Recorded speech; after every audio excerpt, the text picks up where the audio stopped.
Thank you, thank you. Renaissance Jubilee, all is well? And all is in divine order. And I'm guaranteeing that this morning, that we're going to go higher. For the last couple of Sundays, we've been talking about the art and science of forgiveness. Can everybody say forgive and forget? And we've been focused on the mastermind, step number 5. And it simply says, I forgive. But then it adds on, I am grateful for the presence of grace in my life. I forgive myself for all my mistakes and shortcomings. I also forgive all others who may have harmed me. And after week 2, you know what happened, Reverend Wilmer? Got another batch of phone calls and text messages and emails with people again saying, Reverend Glenn, it's hard. It's hard to forgive and forget and move on. It's hard. Anybody in here find it difficult to forgive? Raise your hand if you find it hard to forgive. Raise your hands if it's been a lifetime addiction not to forgive. And all of us find ourselves on that path, on that journey, trying to reach the destination of forgetting, and giving out unconditional love. Can we say unforgivable love? It's like I can't even say it.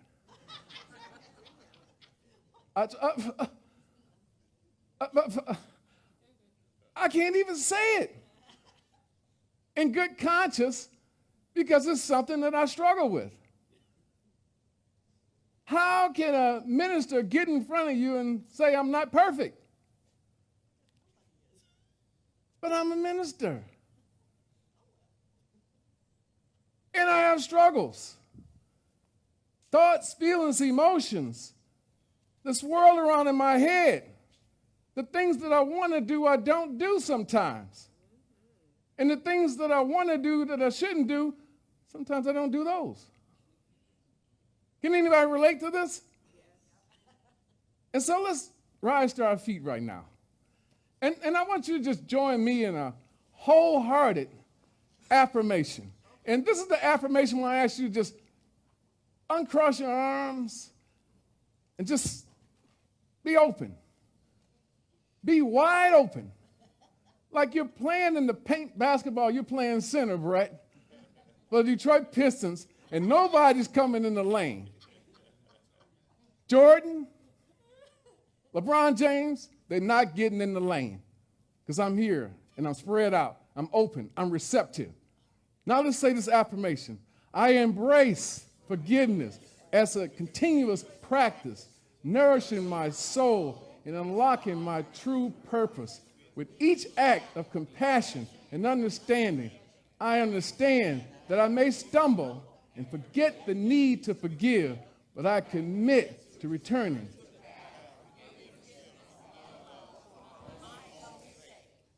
You guys sound like a choir. You may be seated. Anyone ever felt like the clock is ticking? And it does feel like that. Every second, minute, hour, week, month, year is passing by at a fast pace, a rapid pace, a pace that's uncontrollable. And it's just moving. And time is just moving on. But sometimes it seems like it ebbs and flows at a different pace. I thought about that. I thought about time. And as a student in a classroom, elementary school, middle school, high school, even college, it always seemed like the exams, whether they were a guessing test, I used to call them guessing tests because I wasn't prepared. I think they call them multiple choice tests. But the guessing test or the essay, at the conclusion of each one of those experiences, I always said, I wish I had a little more time. Anybody ever experienced that?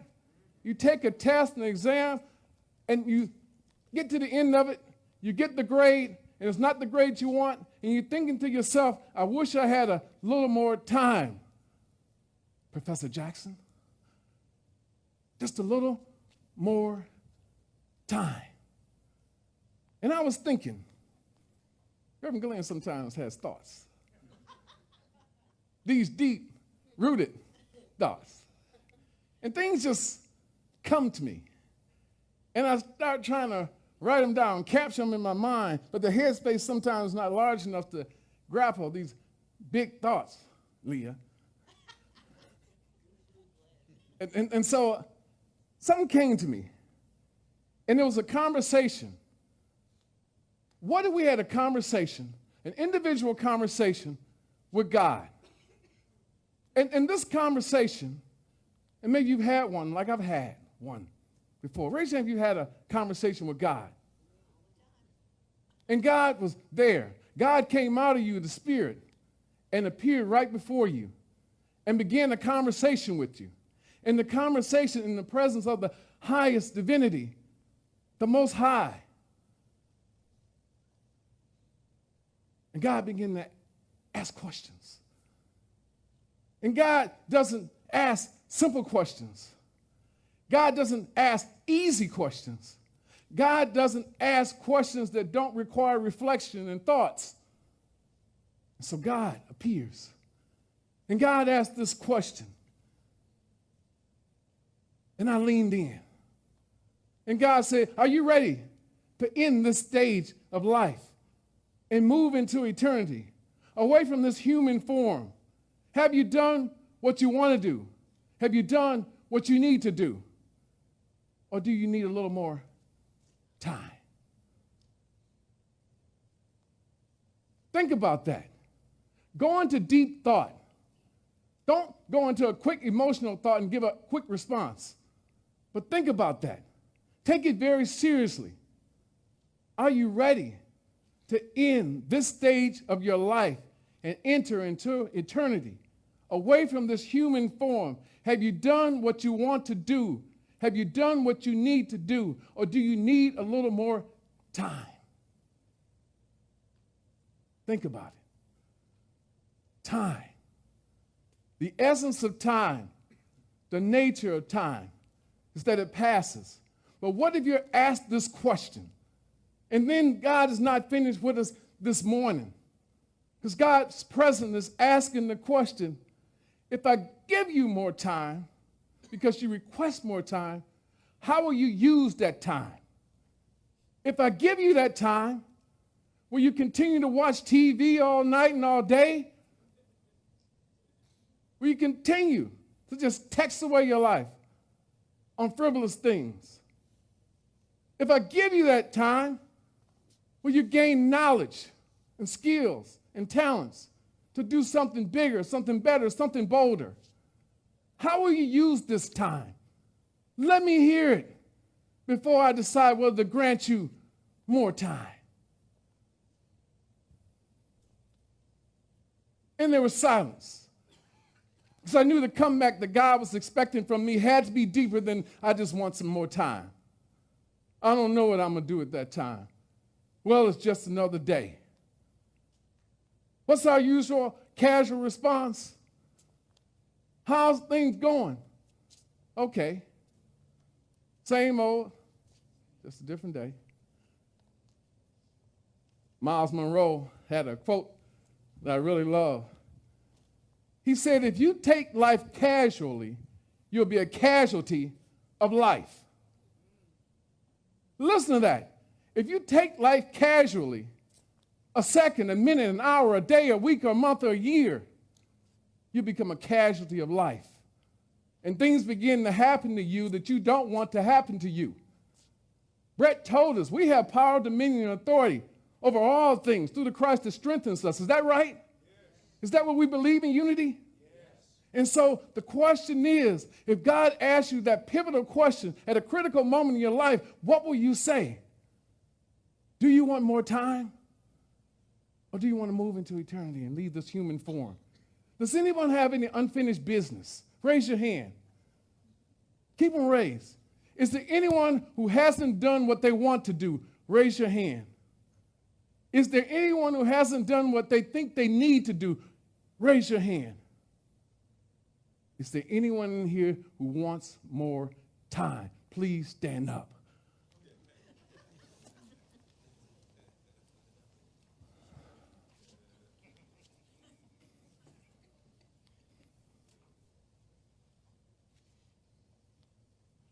I know you one more time. You got to sell your boat, so your legs just hurting this morning.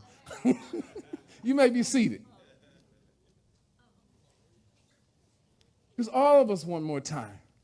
And I told God in response, there's some dreams to chase. There's some people to uplift. There's a world to transform. So yes, Lord, I need a little bit more time. God says, all right, I'm willing to grant you some more time. But you have to be productive with this time.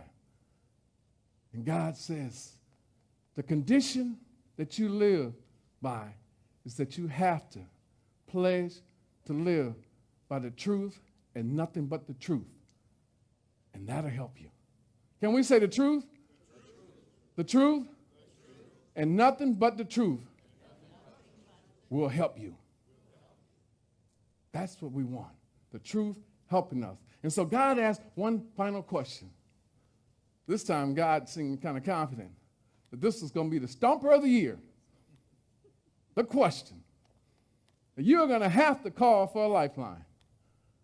God says, now, if I grant you this time, and you'll live by the truth and nothing but the truth, what will you do with that unforgiving spirit of yours that seems to hold you back? Because the path of liberation and freedom is the expression of forgiveness. Oh, man, what a question. It really hurt my feeling, knocked me to my knees. And I was praying for the right answer. And so you're saying, God, I need to shut, close, and throw away the key to any doors to parts of me that are recycling, replaying, and re-energizing the unforeseen, the unfortunate, the unexpected, the undesired experiences that I've experienced that now make me unhappy, unforgiving, and unresponsive to the call for love and the call for me to be a love angel. God said, yes. Yes. Has anybody ever been there? With that unforgiving, unhappy, unresponsive nature. And so I hold on to the past experiences for dear life. And so before I said, I will take advantage of the time you grant me. And I will be the one who is healed. I will be the one who now seeks to love, to give love, to be love, to do love, to receive love. I had to realize that love is not a faucet that you just turn on. Unconditional love is not a faucet that you just turn on. See, in unity, we talk about love. Love. L-O-V-E. But do we know about love? There's this singer, Angela Bofield. And we used to be in the clubs in the 80s, and she used to be singing this song. Leah loved this song. She sings around the house. You know how to love me. Show you do. Remember that song? Phyllis Hyman. All right, Phyllis Hyman. Sang when both of them died, though. But you know how to love me. Show you do. And I'm in the club dancing like, no, baby, I don't know how to love you. You got to teach me how to love you. Because it's a fallacy. To think because I'm attracted to you for some reason, not just the physical attraction, it could be mentally, physically, that you know how to love me. We don't know how to love each other. And I'll tell you right now, disclaimer, hello, Glenn McIntosh never seen a healthy relationship in his home. I didn't see it in my family, between my parents. And I don't know about you, if you saw a healthy relationship. But if I didn't see a healthy relationship, I can't mimic a healthy relationship. And so if I go into these relationships not knowing what it is to be healthy in a relationship, you're putting a lot on me to think that because you say, I'm falling in love with you. Has anybody here fallen in love before? Raise your hand. You ever fell in love? You better raise your hand, Leah. I was worried there for a second. I lost my baby. But all of us have fallen in love at some point. Has anybody ever fallen out of love? Even if it was just for a second, a minute. So we've fallen in love. We've fallen out of love. So how do we know when we make this big pledge that I'm going to move from being unforgiven to forgiven to being healed? Now I'm going to be able to love unconditionally, is what we say. Don't we say it all the time? I'm going to love unconditionally. And every book that we read talks about unconditional love. But then even in those relationships that we're in, there's supposed to be unconditional love. And then we find out months, years later, that there's terms and conditions to the love. If you don't do this, if you don't give me that, if you don't act a certain way, I resist you. I hold back the love. Anybody experienced that before? And you didn't have to necessarily be the victim. Maybe you were the victimizer. But it happens. It's life. What we always find in counseling, psychology, is the real unconditional love happens only between a mother and a child. But anybody else, it's kind of like swimming in this big sea of water and trying to survive and learn about love. Can anybody relate to that? Because we never, ever, ever learn to take the 15 steps up to love. While we were falling into love, we should have been taking steps to love. Can everybody say there's steps to love? So when we want to fall in love and we fall out of love, it's because we haven't done the 15 steps. And the 15 steps, we brushed over them before, haven't we? We see them in 1 Corinthians 13, 4 through 8. What does it say? Love is patient. Love is kind. Love does not envy. Love does not boast. Love is not proud. Love does not dishonor others. Love is not self-seeking. Love is not easily angered. How many of you got a temper in here? You don't have to raise your hand. But how many of you think you have to tell somebody off if they do something to you? Our society is all about, if somebody does something to you, cut them off, cuss them out, and keep it moving. I got to give you a piece of my mind. It's the right thing to do. And so that's what we do, don't we?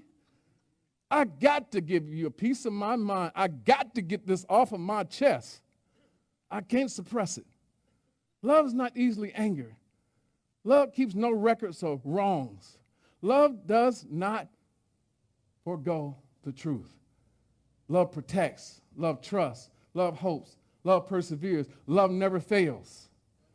15 steps. Count them if you want to. You don't have anything to do. Get you a good book. Open it all right. Remember, you got about 17 Bibles. Let's loan them out.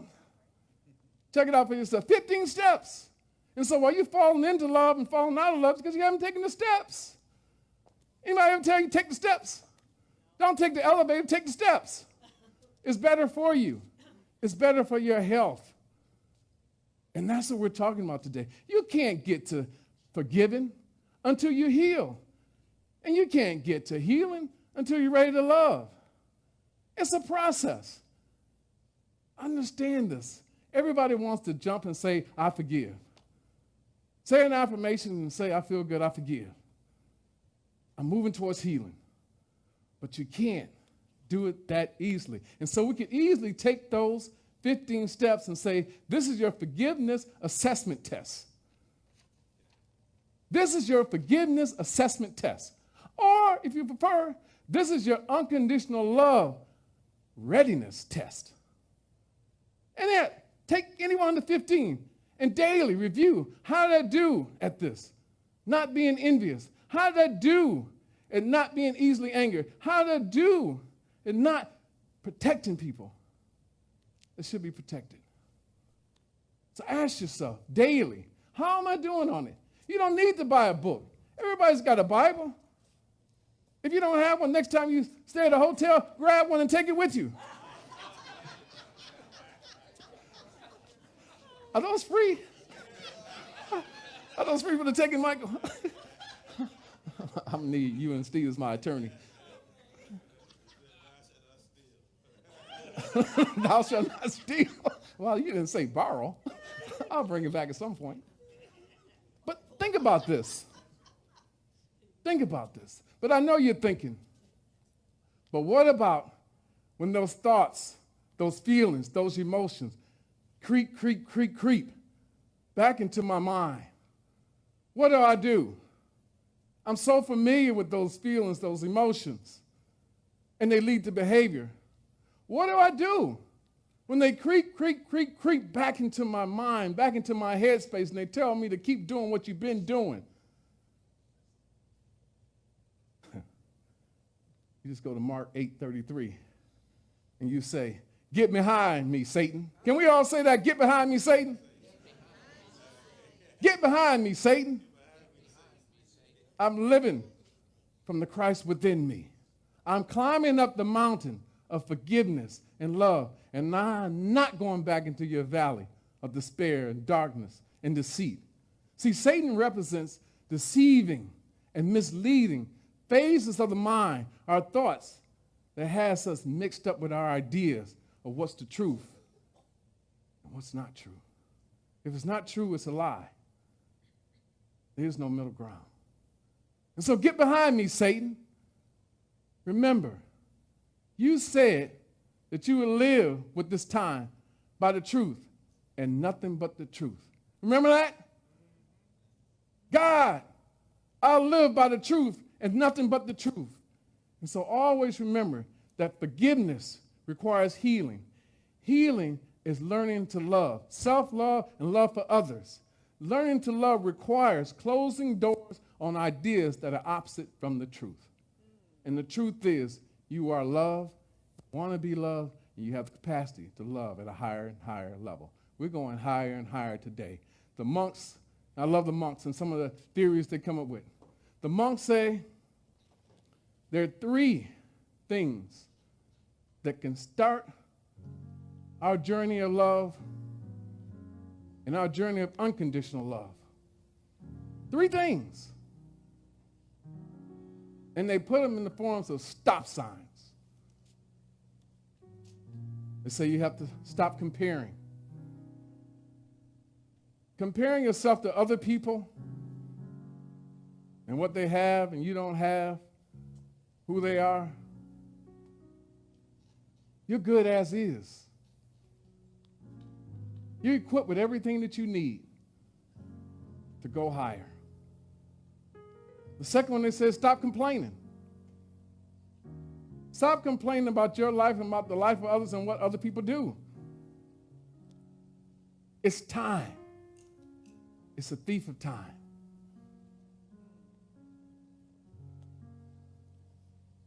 And they said, stop criticizing. There's so many times that we look out and we criticize those who are in front of us, trying to live out their life, live out their calling. Maybe they're not where they're going to be, but they're on the road to becoming who they want to be and who they need to be. So stop criticizing yourself. Those phrases you say, I'm too this, I'm too that. Cease and desist. You're good as is, with everything you need inside of you to go to that next level of success. Can we say an affirmation together? It's for you. It's about you. The affirmation. Say it like I say it. So just repeat this one after me. Because I use this affirmation quite a bit. Because in the throes of life, it seems like someone always is questioning. Why does he get to do that? Why does it seem like things come so easy to him? Only those close to me know the challenges and the obstacles. The Leahs, the Brett, the Stewarts, they know the real story. So say it with me, after me. I embrace the power of forgiveness, knowing it requires healing. As I heal, I learn to love myself and others more deeply. I am committed to closing doors on ideas that oppose truth, allowing love